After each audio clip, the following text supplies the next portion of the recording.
नमस्ते। बातचीत के हमारे इस खास कार्यक्रम में आप सबका स्वागत। जैसा आप देख पा रहे हैं, अतरजीत सर हमारे साथ मौजूद हैं। सर, बहुत स्वागत है आपका। इस समय जब जम्मू कश्मीर और हरियाणा में इलेक्शंस होने हैं और प्रधानमंत्री जी जो अब तक इलेक्शन से दूर दिखाई दे रहे थे, अब वो ऑफिशियली उनका चुनाव प्रचार शुरू हो चुका है। जिस तरीके से उन्होंने शनिवार को हरियाणा में जनसभा की, उसके पहले जो है वो जम्मू कश्मीर में जनसभा कर रहे थे। वहां पर जिस तरीके के वो वादे करते हुए सुने गए, एक बार फिर जिस तरीके से जो उनका जो चिरपरिचित अंदाज है जिसमें वो विपक्ष पर निशाना साधते हैं, कांग्रेस पर सवाल उठाते हैं, परिवारवाद की बात करते हैं, वो सारी बातचीत करते हुए सुने गए। सर, पहले तो हम शुरू में आपसे ये समझना चाहते हैं कि जम्मू कश्मीर में जो नया जम्मू कश्मीर बनाने की बात हो रही है एक तरफ, दूसरी तरफ वो जो है कश्मीरी पंडितों की बात कर रहे हैं कि उनको सही न्याय दिलवाया जाएगा। अगर हम कश्मीरी पंडितों के लिहाज से देखें या नए जम्मू कश्मीर के लिहाज से देखें, तो जम्मू कश्मीर में और क्या नया करना चाहती है भारतीय जनता पार्टी? स्टेट का दर्जा छीन करके यूटी बना देने के बाद और क्या नया कर पाएगी भारतीय जनता पार्टी वहां? नमस्कार रामप्रकाश राय जी, जो आपने सवाल पूछा कि और क्या कर सकती है भारतीय जनता पार्टी, तो लोकतंत्र और संविधान के सारे अनुच्छेदों का उल्लंघन करके एक स्टेट को आपने यूटी बना दिया। इनफैक्ट आपने दो यूटी बना दिए, एक लद्दाख को यूटी बना दिया, एक आपने कश्मीर को यूटी बना दिया। अब आप 10 साल बाद वहां इलेक्शन कराने जा रहे हैं और उससे पहले आपकी पीडीपी के साथ मिलीजुली सरकार थी जब आपकी 25 सीटें जम्मू में आई थी। 55 से 60% वोट आपने बीजेपी ने वहां जम्मू में हासिल किया। अब डोडा में प्रधानमंत्री मोदी गए हैं, कश्मीर में नहीं गए। वो इसलिए नहीं गए कि उनको पता है कि उनका जो वोट परसेंटेज है या वोट बैंक है वो सिर्फ जम्मू के तहत ही रह जाता है। तो कांग्रेस पार्टी को भी इससे क्यों ले लेनी चाहिए कि कांग्रेस पार्टी को कश्मीर में बैठने की जरूरत नहीं है, कांग्रेस का रण तो सारा जम्मू में है, क्योंकि जम्मू में 1:1 की फाइट है। आपने देखा एनसी पीडीपी कांग्रेस के साथ एनसी अलायंस में है, पीडीपी अपना चुनाव लड़ रही है और इंजीनियर राशिद को छोड़कर वहां पे जमात इस्लामी के भी 10 इंडिपेंडेंट कैंडिडेट खड़े कर दिए। तो वहां पे बैटल हो रही है इंजीनियर राशिद, पीडीपी और एनसी में। कांग्रेस के पास कुछ ही सीटें हैं और जो कांग्रेस के पास सीटें हैं वो कांग्रेस निकाल के ले जाए। तो कांग्रेस के नेताओं को भी चाहिए कि जम्मू में जो रण है 25 सीटों पर 30 सीटों पर, जिसमें भारतीय जनता पार्टी जीत हासिल करने के पूरी भरसक कोशिश कर रही है, उसको रोकना जरूरी, क्योंकि 10 से 11 इंडिपेंडेंट अगर जीत जाते हैं, जमात इस्लामी के पास 2-3 सीटें आ जाती हैं, 2-3 सीटें इंडिपेंडेंट्स के पास आ जाती हैं, और भारतीय जनता पार्टी अगर मान लीजिए जम्मू में कुछ सीटें हासिल करने की कागार पे होती है, तो वो डेफिनेटली कोशिश करेगी वहां सरकार बनाने की। पहली बात। दूसरी बात, जो आज प्रधानमंत्री मोदी ने वहां अपना वक्तव्य दिया, उसमें उन्होंने कई बातें कही जो रेपिटेटिव भी थी, पर उसको इस संदर्भ में भी देखा जाना चाहिए कि 240 एमपीज आने के बाद जो 400 का नारा देते थे, 240 के पार नहीं पहुंच पाए। वो जेडीयू और टीडीपी की बैसाखी के साथ सेंटर में बैठे हैं, पर उनकी गरज में, आवाज में कोई कमी नहीं आई। वो बात क्या करते हैं? वो परिवारवाद की बात करते हैं। वो कहते हैं कि भारतीय जनता पार्टी ये कह सकती है कि जम्मू कश्मीर की जनता को, आईन को परिवारवाद ने धोखा दिया, और 3 परिवारों का नाम लेते हैं, कांग्रेस, एनसी और पीडीपी। पीडीपी उनकी हालांकि गठबंधन में रही, अब उनको भी परिवारवाद का वो दे रहे हैं। जो परिवार इनके साथ सम्मिलित हो जाए, शामिल हो जाए, इनके साथ सरकार बना ले, उनको उसमें कोई दिक्कत नहीं। पर जो परिवार या जो पार्टियां उनके खिलाफ खड़ी हैं, उसमें उनको परिवारवाद नजर आ जाता है। फिर वो कहते हैं कि ये जो पहले एनसी और कांग्रेस की सरकारें थी, ये विदेशी ताकतों के साथ हाथ मिलाकर बैठी थी। तो आपके पास तो मोदी जी आज की डेट में ईडी, सीबीआई, एनआईए और यूएपीए और पता नहीं कौन कौन से आपने पीएमएलए के प्रोविजन बनाए हुए हैं। सेक्शन 45 में आप लोगों को जेल में डाल देते हैं, तो वो 3-3 साल जेल नहीं मिलती, बेल नहीं मिलती लोगों को। तो अगर विदेशी ताकतों का हाथ और विदेशी ताकतों से जुड़ी हुई हैं ऑपोजिशन पार्टीज, तो आप इसकी तहकीकात क्यों नहीं करवाते? एनआईए से जांच क्यों नहीं करवाते? एक बात ये भी खड़ा हो जाता है। फिर उन्होंने एक वक्तव्य और दिया, उन्होंने कहा कि पंचायत और बीडीसी के इलेक्शन कभी नहीं हुए। भाई, आपने बीडीसी के इलेक्शन कब कराए? आपने बीडीसी के इलेक्शन कराए 2020 में, उसके बाद उससे पहले क्यों नहीं हुए थे? और पंचायत के इलेक्शन तो आपने अब जाके करवाए, वो भी मामला जो है अधर में फंसा हुआ है। और दूसरी बात, आप ये कहते हैं कि आपने 30 से 35 हजार लोगों को पॉलिटिक्स में चांस दिया, क्योंकि परिवारवाद के चलते एनसी और कांग्रेस वाले किसी को आगे नहीं आने देते थे। अब ये कौन से वो 30-35 हजार युवा हैं जो उनकी पार्टी में है? अगर आप उसकी मेंबरशिप ड्राइव की बात कर रहे हैं तो मेंबरशिप ड्राइव तो देखिए, किसी भी पार्टी की मेंबरशिप ड्राइव होती है, वो एक आधार कार्ड और एक सिंपल फोटो आईडी चाहिए, आप किसी को भी मेंबर बना लीजिए। क्या उनको आपने कोई पद दिए? क्या आपने उनको पॉलिटिक्स में कोई आगे बढ़ने का उनको योगदान दिया? क्या आपने उनको बीडीसी मेंबर या पंचायत मेंबर या इलेक्शन लड़वाने का काम किया? कश्मीर में आपके पास कैंडिडेट नहीं है इलेक्शन लड़वाने के। आतमजीत सर, नरेंद्र मोदी जी ने, प्रधानमंत्री ने अपने आज के भाषण में ये साफ कहा है कि आज तक यहाँ पर जो है वो डीडीसी के इलेक्शंस नहीं हुए थे। वो पहली बार 2020 में भारतीय जनता पार्टी ने करवाया। बीडीसी के इलेक्शन की बात कर रहे हैं कि 2019 में करवाया। साल 2000 से वहां पर पंचायत के इलेक्शंस नहीं हुए थे, जिसको मोदी जी ने 2018 में कराया। वो तो ये बात कह रहे हैं, वो तो कह रहे हैं भाई कांग्रेस के शासन में, पहले की सरकारों में इलेक्शंस तक नहीं होने दिए जाते थे, युवाओं के ऊपर बंदिशें थी, आतंकवाद में जो है पूरा वो जम्मू कश्मीर घिरा हुआ था। अब आतंकवाद जो है अंतिम सांसें गिन रहा है। बिल्कुल यही वो कह रहे हैं। 2018 में आपने पंचायत के इलेक्शन कराए, उसके बाद क्या हुआ? 2024 आ गया। आप ये भी देखिए ना। अच्छा, फिर 2019 में जब आपने आर्टिकल 370 हटाया था तो पूरे देश में जश्न हुआ था। आपको याद होगा, यहाँ पे नॉर्थ एवेन्यू, साउथ एवेन्यू और पार्लियामेंट को पूरा सजाया गया था कि जैसे एक बहुत बड़ा महापर्व है। उसके बाद चुनाव क्यों नहीं हुए? 2019 और 2024 में कितना समय निकल गया।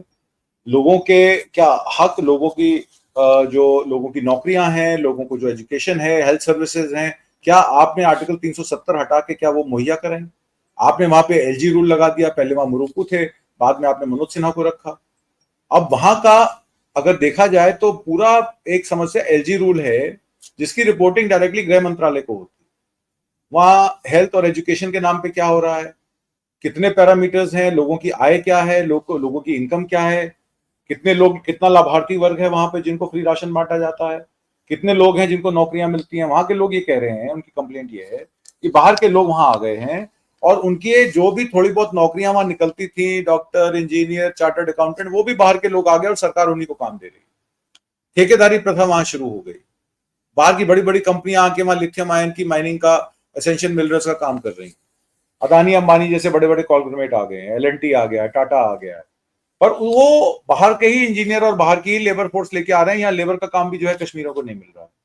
आर्टिकल 370 था क्या? आर्टिकल 370 और 35A में लैंड के राइट्स थे, और ये था कि वहां के स्थानीय लोगों को ही कश्मीर में नौकरी मिलेगी। कश्मीर में पहाड़ हैं, जीवन यापन करना मुश्किल है, नौकरियों के साधन लिमिटेड हैं। तो 370 और 35A वहां की हिल स्टेट को, एक जिस तरीके से आप हिमाचल में या सदर्न जो नॉर्थ ईस्टर्न स्टेट्स हैं वहां 371 होता है, 371A B C, तो ये आपने अधिकार उनको दिए थे वहां के आईन को कि वहां अपना जीवन यापन आराम से कर सकें और स्टेट जो है वो सुचारू रूप से चले। पर आपने 370 हटा के वहां एलजी रूल लगाकर पिछले 5 साल में आप कहते हैं 30 से 35 हजार बच्चों का आपने भविष्य बनाया। तो पहला सवाल ये पैदा हो जाता है कि आपने नौकरियां कितनी बांटी, उसका ब्यौरा दीजिए। आपने प्रति व्यक्ति आय कितनी बढ़ाई, उसका ब्यौरा दीजिए। हेल्थ इंफ्रास्ट्रक्चर कितना इंप्रूव किया, कितने नए हॉस्पिटल खोले, उसका ब्यौरा दीजिए। और आपने कितने पावर जनरेशन प्लांट या विंड प्लांट लगाए, जिससे कितनी बिजली जनरेट हुई, उसका बताइए। और पिछले 5 साल में केंद्र के इशारे पर कितनी एफडीआई वहां पर आई, कितनी इन्वेस्टमेंट आई, कितने कॉर्पोरेट से वहां पे काम खोले, अब ये बताइए। वहां के बागवान और वहां के जो जमींदारी फोरम है वो ये कहता है कि हमारे को तो सेब का रेट भी नहीं मिलता है। पहले वहां का दिल्ली का व्यापारी आके यहाँ से हमें रेट देके पहले से प्री बुक करके माल ले जाता था। आज की डेट में हम दिल्ली भी अपना माल लेके नहीं जा सकते। हमारे माल का कोई पता ही नहीं कौन खरीदेगा, क्या खरीदेगा। और अदानी ने जब अपने कोल्ड स्टोरेजेस लगाए तो वो 18 रुपए, 17 रुपए, 16 रुपए किलो कैरेट का रेट देता है एप्पल का, जो आप और हम 2 और 250, 250 रुपए किलो खरीदते हैं। तो ये सब समस्याएं हैं वहां की। तो प्रधानमंत्री मोदी तो सिर्फ परिवारवाद की बात करते हैं। हरियाणा में ही देख लीजिए, कौन सा लाल है जो भारतीय जनता पार्टी से टिकट लेके नहीं बैठे। भजन लाल के परिवार में देख लीजिए, उनके पोते की टिकट जो है वो भारतीय जनता पार्टी ने दी है। और दुष्यंत चौटाला के साथ मिलकर उन्होंने जेजेपी की सरकार चलाई। आज उनको वो परिवारवाद की बात करते हैं, लेकिन उसको परिवारवाद मानते ही नहीं है। जी वही कहना चाह रहा हूं आपको। भजन लाल के परिवार को ये परिवारवाद नहीं मानते हैं, दुष्यंत चौटाला के परिवार को ये परिवारवाद नहीं मानते हैं, अभय चौटाला के परिवार को ये परिवारवाद नहीं मानते हैं। और किरण सर चौधरी के परिवार को परिवारवाद नहीं मानते हैं। श्रुति चौधरी को इन्होंने टिकट दी और किरण चौधरी को इन्होंने क्या नाम है आपका, वो राज्यसभा का एमपी बनाया।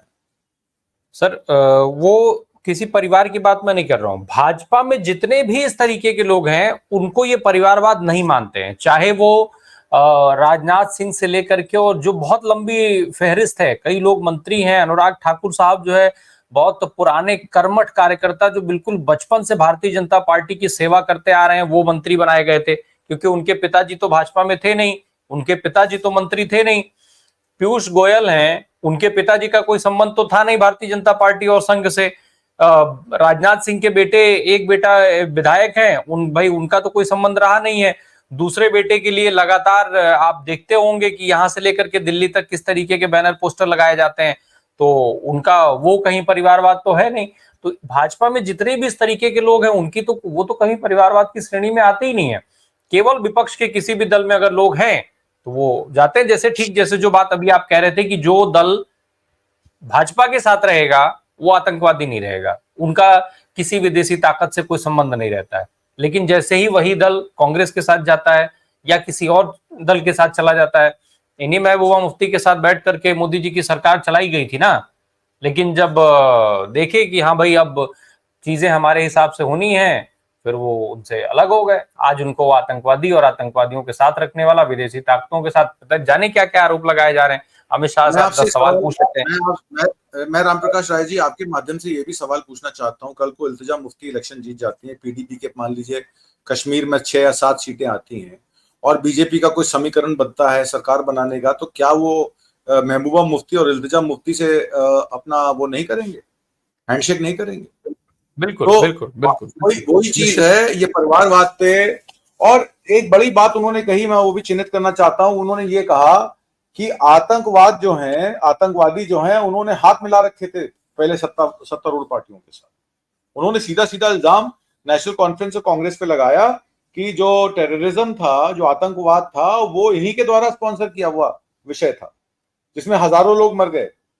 और मौजूदा सरकार, जो पहले की सरकारें थी, उनका सेपरेटिस्ट एजेंडा, आजाद कश्मीर के एजेंडे में उनका पूरा योगदान था, उनकी फंडिंग तो सर थी। फिर सवाल तो क्या, आपके सवाल पास खड़ा नहीं होता है कि आप एक दशक से सरकार चला रहे थे, क्या कर रहे थे? एक दशक से आप जो है फारूक अब्दुल्ला, उमर अब्दुल्ला को आपने जेल क्यों नहीं भेज दिया? महबूबा मुफ्ती को जेल क्यों नहीं भेज दिया? जिन लोगों के संबंध थे उनको जेल क्यों नहीं भेज दिया? उनको नजरबंद तो उन्होंने रखा ही, महबूबा मुफ्ती को भी नजरबंद रखा। नहीं, नजरबंद रखना तो एक अलग बात हो गई सर, वो तो 370 के उसमें रखा था आपने। एक चीज और है इसमें, उन्होंने ये भी कहा कि ये जो मिनिस्टर थे पहले लाल चौक में जाने से डरते थे। भारतीय जनता पार्टी ने जब से आर्टिकल 370 उठाया और अपना कंट्रोल लिया, अब लाल चौक पे कोई भी झंडा फहरा के अपना भाषण दे सकता है। तो मैं प्रधानमंत्री मोदी से यह पूछना चाहता हूं कि लाल चौक जाने से अगर मिनिस्टर डरते थे, तो फिर आतंकवादी गतिविधियों में उनका योगदान कैसे हो सकता है? अगर आतंकवादी के साथ उनका टाई अप था, तो लाल चौक जाने से कौन रोक सकता था उनको? हम लोग जम्मू कश्मीर से अब थोड़ा हरियाणा की ओर आते हैं सर। हरियाणा में भी प्रधानमंत्री ने जनसभा की, चीजें हुई। नायब सिंह सैनी साहब बोल रहे थे, वो कह रहे थे कि भाई अब पर्ची खर्ची और मर्जी जैसा सीन रहा नहीं, अब तो सारी चीजें जनता के हाथ में, और ये जो बात वो कहते हैं। बहरहाल अब सर भारतीय जनता पार्टी हो, भाई प्रधानमंत्री जी वहां भी बोल रहे हैं, प्रधानमंत्री जी को लेकर के चर्चाएं चल रही थी कि वो हरियाणा में चुनाव प्रचार करने नहीं जाएंगे, लेकिन वो तो चले गए। कितना इम्पैक्टफुल होंगे हरियाणा में प्रधानमंत्री जी? बहुत संक्षेप में बताइएगा, फिर और कई सवालों पर आएंगे। देखिए, कुरुक्षेत्र के रण में प्रधानमंत्री मोदी गए हैं, डेफिनेटली वो अपनी बात कहेंगे। नायब सिंह सैनी उनके वहां चीफ मिनिस्टर है, इनकम्बेंट गवर्नमेंट है, और अब तो अल्पमत में है क्योंकि 10 एमएलए जो जेजेपी के थे उन्होंने साथ छोड़ दिया है। कुछ एमएलए डिफेक्ट कर गए उनकी तरफ, कुछ दूसरी पार्टियों में चले गए हैं। आईएनएलडी ने अपने परिवार में ही 4 या 5 टिकटें दी हैं, आपने देखा रानिया में और एलनाबाद में, फतेहाबाद में अपने ही लोगों को उन्होंने टिकट बांटी है। तो अब मान लीजिए अगर 3 या 4 सीटों से अगर शॉर्ट पड़ती है भारतीय जनता पार्टी, या 10 सीटों से शॉर्ट पड़ती है, तो आईएनएलडी से समर्थन लेने में तो उनको कोई दिक्कत नहीं होगी। चाहे सुनैना चौटाला हो, चाहे अजय सिहाग हो, या आदित्य सिहाग हो, चाहे रंजीत चौटाला वापस पार्टी में आ जाए। भाई इनके लोग तो पार्टी छोड़ छोड़ के चले गए हैं। आपने देखा इनके ओबीसी के प्रकोष्ठ के प्रदेश के कंबोज साहब, कल उन्होंने कांग्रेस पार्टी ज्वाइन कर ली। जीएल शर्मा इनके रोहतक के और गुड़गांव के अपने समर्थकों के साथ उन्होंने गुड़गांव से टिकट भी ले ली, वो भी कांग्रेस में शामिल हो गए। तो बहुत सारे इनके बड़े बड़े नेता छोड़ के चले गए। 70 की लिस्ट में 43 इंडिपेंडेंट्स ने नॉमिनेशंस फाइल की हुई हैं। 43 नॉमिनेशंस फाइल हुई हैं इंडिपेंडेंट की, और 16 तारीख तक का टाइम है उनके पास वो नॉमिनेशंस वापस कराने का। और खट्टर साहब की ड्यूटी लगाई गई है, आरएसएस के कार्यकर्ताओं की ड्यूटी लगाई गई है कि वो नॉमिनेशंस वापस कराए जाएं। और सावित्री जिंदल जो खड़ी हैं वहां इलेक्शन में हिसार से, उनके बेटे नवीन जिंदल जो भी नवनिर्वाचित मेंबर पार्लियामेंट बने हैं, जो भी ये बनी है लोकसभा इलेक्शन 2024 में, उनको स्टार कैंपेनर बनाया गया है। अब सवाल ये पैदा हो जाता है कि वो कमल गुप्ता के लिए वोट मांगेंगे जो बीजेपी के आधिकारिक कैंडिडेट है, अपनी मां के लिए मांगेंगे। बीजेपी की तो ये हालत है हरियाणा में कि इनको इनके राइट हैंड को नहीं पता इनका लेफ्ट हैंड क्या कर रहा है। और ये बताएं, कुरुक्षेत्र में जी मोदी जी की जो बातचीत है, जैसे अभी भाई वो आज जब वो हरियाणा में है, या सारी चीजें जब वो हरियाणा में बोल रहे थे, या जो भी चीजें, वो हिमाचल प्रदेश को उदाहरण स्वरूप लिया जा रहा है। उदाहरण क्या दिया जा रहा है हिमाचल के लिए? ये कहा जा रहा है कि भाई वहां पर जिस तरीके से सुक्खू सरकार ने जो वो सैलरी और पेंशन की बात की, तो उसमें वो हरियाणा सरकार का फेल्योर दिखा रहे हैं, कह रहे हैं हरियाणा सरकार के जो वो कंगाल हो गई है उस वो, और उसी के सहारे वोट मांगने की बात हो रही है। लेकिन एक दो चीजें, एक तो हरियाणा से कनेक्ट करके जरा हिमाचल वाला सच भी 2 लाइन में बता दीजिएगा कि क्यों सुक्खू सरकार ने वो किया है, वही सैलरी इतने तारीख को, पेंशन इतने तारीख को। और दूसरा एक चीज और, प्रधानमंत्री जी की बॉडी लैंग्वेज जो दिख रही है, क्या वो पहले वाली बॉडी लैंग्वेज की तरह से दिख रही है या कुछ अंतर है अभी? जो आपने बात की टैक्स टेररिज्म कहूंगा मैं उसको, इस सरकार ने बैडली इंप्लीमेंटेड जीएसटी किया। आपने देखा कि कोयम्बतूर में एक बहुत बड़ा व्यवसाय चलाने वाला रेस्टोरेंट का मालिक जब सवाल पूछता है निर्मला सीतारमण जी से कि भाई जीएसटी के इतने स्लैब्स हैं कि वो जीएसटी जब दूध पे हम देते हैं तो कुछ और होता है, जब उसकी दही जम जाती है तो कुछ और होता है, और उस दही को जब कटोरी में परोसा जाता है तो उसका जीएसटी बदल जाता है। तो उन्होंने ये कहा कि इतने सारे स्लैब्स क्यों हैं, इसको सिंप्लीफाई क्यों नहीं करते? तो निर्मला सीतारमण जी की ईगो इतनी हर्ट हो गई, उनको प्राइवेटली बुला के उनसे माफी मंगवाई गई और उसका वीडियो भी जारी हो गया। तो इस तरीके की तो ये हरकतें सरकार करती है। अब टैक्स टेररिज्म के नाम पे सुन लीजिए, जीएसटी के सेस कलेक्ट किया जाता था इसलिए कि जो स्टेट्स को नुकसान हो रहा है, जो प्रोडक्शन स्टेट्स हैं, तमिलनाडु है, केरल है, जहां पे मैन्युफैक्चरिंग ज्यादा होती है, और वो मैन्युफैक्चरिंग करके वो वैल्यू ऐड करके दूसरी स्टेट्स में माल देते हैं और वहां भी जीएसटी कलेक्शन होती है। तो जो नुकसान उस प्रोडक्ट के सेल में जीएसटी का जो शॉर्टफॉल है प्रोडक्शन स्टेट्स का, वो सेस के द्वारा जो कलेक्शन पैसा आएगा उसमें वो कॉम्पनसेटरी मैकेनिज्म होगा, जो पहले 5 साल चलना था, फिर उसको कैरी फॉरवर्ड करके अगले 5 साल के लिए कर लिया था और कहा था कि इसको 10 साल तक के लिए भी हम चला सकते हैं, कोई दिक्कत नहीं। आज तमिलनाडु की सरकार क्या कहती है? हमारा जीएसटी का पैसा हमें नहीं मिलता है। वेस्ट बंगाल की सरकार क्या कहती है? हमारा पैसा हमें समय नहीं मिलता है। तेलंगाना क्या कहती है? कि हमारे सारे अधिकार इन्होंने छीन लिए हैं। तो ऑपोजिशन रूल्स स्टेट्स के साथ तो ये करते ही है।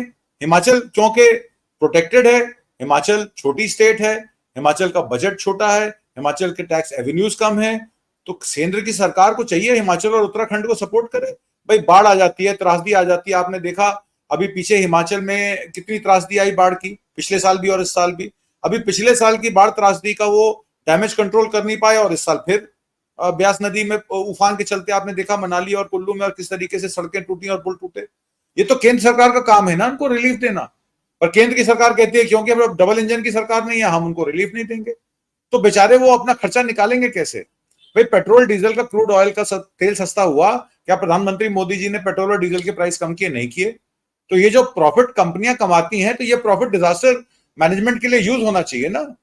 और सीएसआर का पैसा आपने लगा दिया राइट टू अप्रेंटिसशिप में, तो जो थोड़ा बहुत कॉर्पोरेट जो है वो मदद कर सकता था उसको भी आपने हटा दिया। आप मदद करना नहीं चाहते, किसी और को मदद नहीं करने देंगे, तो हिमाचल सरकार करेगी तो करेगी क्या? जी जी। मोदी जी की बॉडी लैंग्वेज पर मैं आपसे बात कर रहा था, मैं उस पर सवाल किया था मैंने आपसे। और जरा साथ में अरविंद केजरीवाल को भी 1 मिनट में अरविंद केजरीवाल को भी जोड़ लीजिएगा उसमें, कि अरविंद केजरीवाल जो वापस आए हैं हरियाणा के इलेक्शन में, अरविंद केजरीवाल का रोल कितना इंपॉर्टेंट देख रहे हैं? अब आप क्या करते हुए दिखेंगे अरविंद केजरीवाल? देखिए, जहां तक मोदी जी का बॉडी लैंग्वेज का बात है, राहुल गांधी ने बड़ा क्लियरली अमेरिका में कह ही दिया, डैलस में कह दिया, टेक्सास में कह दिया, वॉशिंगटन में कह दिया कि 56 इंच की छाती जो है वो 16 इंच की रहेगी। तो ये बात तो क्लियर हो गई कि मोदी जी का कॉन्फिडेंस जो है अब वो नहीं है। इलेक्शन मीटिंगों में जाके वो जितना मर्जी दहाड़े, हालात उनकी कश्मीर में भी खराब है, हालात उनके हरियाणा में भी खराब। इस बार अगर किसी से आप आकलन करवाएं या किसी से वहां की आप जायजा लें, ओपिनियन पोल लें, तो वो कहेगा भाई 65 से 70 सीटें कांग्रेस पार्टी की आ रही है। सिर्फ भूपिंदर हुड्डा का नाम चल रहा है हरियाणा में, और नायब सिंह सैनी तो दिखाई नहीं दे रहे हैं, और टिकट डिस्ट्रीब्यूशन में एमएल खट्टर और आरएसएस का इस्तेमाल किया गया है। चीफ मिनिस्टर को पूछा भी नहीं गया, वो तो अपनी सीट बचा ले लाडवा की, तो वही बहुत बड़ी बात है। और अरविंद केजरीवाल का जहां तक सवाल है, अरविंद केजरीवाल को बेली इसीलिए दी गई है, आपने देखा महाराष्ट्र की टोपी पहनकर किस तरीके से प्रधानमंत्री मोदी गणेश पूजा में सीजाई चंद्रचूड़ के साथ के यहां पहुंचे, और बकायदा पहुंचे नहीं, अपनी पूरी कैमरा टीम और पूरी वीडियोग्राफी टीम को साथ लेके गए। 5-5 डायरेक्शन से वहां पे फोटोज खींचे जा रहे थे, वीडियोस बनाए जा रहे थे, और उसका प्रकाशित, और अगले दिन ही केजरीवाल साहब छूट गए। अब एक बात बताइए, जब केजरीवाल जेल गए थे तो वो चीफ मिनिस्टर थे, अब वो आए हैं तो सिर्फ एक नागरिक हैं भाई, वो कोई फाइल नहीं साइन कर सकते, वो सचिवालय नहीं जा सकते, वो कोई बिल नहीं पास कर सकते, वो अपने केस के बारे में बात नहीं कर सकते, ट्रायल कोर्ट में उनको जब बुलाया जाएगा वहां आना पड़ेगा, विटनेसेस को इन्फ्लुएंस नहीं कर सकते, तो वो एक आम आदमी हुए ना। जब आम आदमी पार्टी का मुखिया एक आम आदमी रह गया, तो आप किसी और को मुख्यमंत्री बना दीजिए। दिल्ली में क्या कम प्रॉब्लम्स हैं?